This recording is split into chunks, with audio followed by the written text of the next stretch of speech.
2006년 6월, 당시 대다수의 초등학생들은 학교가 끝나자마자 집으로 달려가고 컴퓨터를 킨 다음 다시 익스플로러를 실행해 주니버로 들어가서는 플래시 게임을 하고는 했습니다.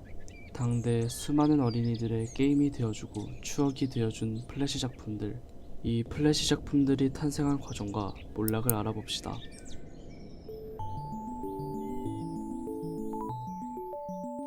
1996년 5월, 당시 인터넷은 지금과는 다르게 매우 느렸고 영상은커녕 오디오 다운로드에도 수십 분을 써야 했었습니다. 이런 느린 상황에서도 영상을 재생하기 위해 퓨처웨이브 소프트웨어는 벡터 그래픽을 기반으로 한 애니메이션 프로그램을 만들었습니다. 벡터 그래픽은 수학적으로 이미지를 만들어내 계산하는 방식이었기에 JPEG이나 PNG에 비해 낮은 용량과 빠른 로딩 속도를 가지고 있었고, 이는 초기 인터넷에서 화려한 웹페이지와 애니메이션을 제작하는 데 매우 큰 도움이 되었습니다. 이 프로그램이 바로 지금의 플래시의 시초가 되는 퓨처 스플래시 애니메이터였습니다. 동년 12월, 퓨처웨이브 소프트웨어는 매크로미디어에게 인수당하고 매크로미디어에 의해 스플래시와 퓨처를 합친 플래시로 명명하게 됩니다. 2000년, 미국에서는 뉴그라운드가 플래시 컨텐츠 사이트로서 인기를 끌게 됩니다. 1999년까지의 뉴그라운드는 운영자인 톰 펄프가 이메일을 직접 확인한 후 웹사이트에 기재를 해주는 방식이었습니다. 당시 인터넷에서는 플래시 컨텐츠 전용 사이트가 없었고, 이 때문에 펄프는 플래시를 보여줄 것을 만들자 라고 생각하며 이메일로 받은 플래시 작품들을 직접 뉴그라운드에 올려주었습니다. 하지만 많은 사람들이 펄프에게 직접 이메일을 보내게 되자 일일이 올리는 게 힘들었던 펄프는 이메일을 전송할 필요 없이 자동 업로드가 가능한 더 포탈이라는 페이지를 개설하였습니다. 이 기능이 생겨난 후 수많은 플래시 작품들이 뉴그라운드에 올라가게 되었고, 이 중 대표적인 것으로는 아빠와 나, 슈퍼미트 보이와 같은 작품들이 있었습니다.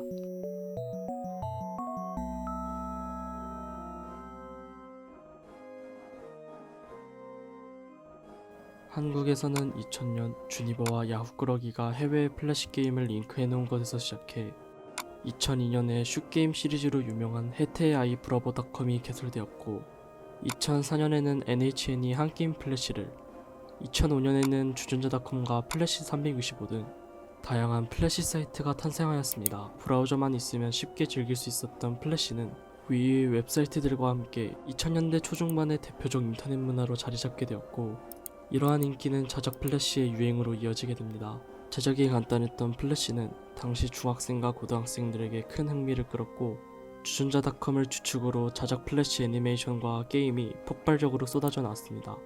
몬더그린 가사에 애니메이션을 그려놓은 플래시 영상부터 오뎅힐, 오뎅랜, 오뎅라이센스,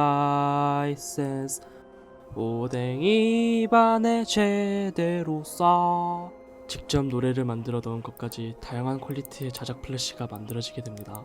하지만 플래시의 전성기도 잠시 2010년, 애플의 창업자이자 CEO인 스티브 잡스가 어도비 플래시는 매킨토시를 망친다, 플래시는 유물일 뿐 미래가 아니다 라고 발언하며 애플은 플래시와의 결별을 준비하기 시작하였고, 어도비의 플래시 독점 문제, 대체 가능성, 보안 문제 등과 같은 예를 들며 애플 기기에서의 플래시 퇴출의 이유를 설명하였습니다. 뿐만 아니라 애플과 월드와이드 웹을 개발한 팀 버너스리 교수와 구글, 마이크로소프트, 모질라 재단이 플래시를 대체할 HTML5를 개발하였고, 결국 1년 후인 2011년 11월에 어도비조차 HTML5를 지지하며 플래시는 2000년대 초반의 기세를 점차 잃어갔습니다.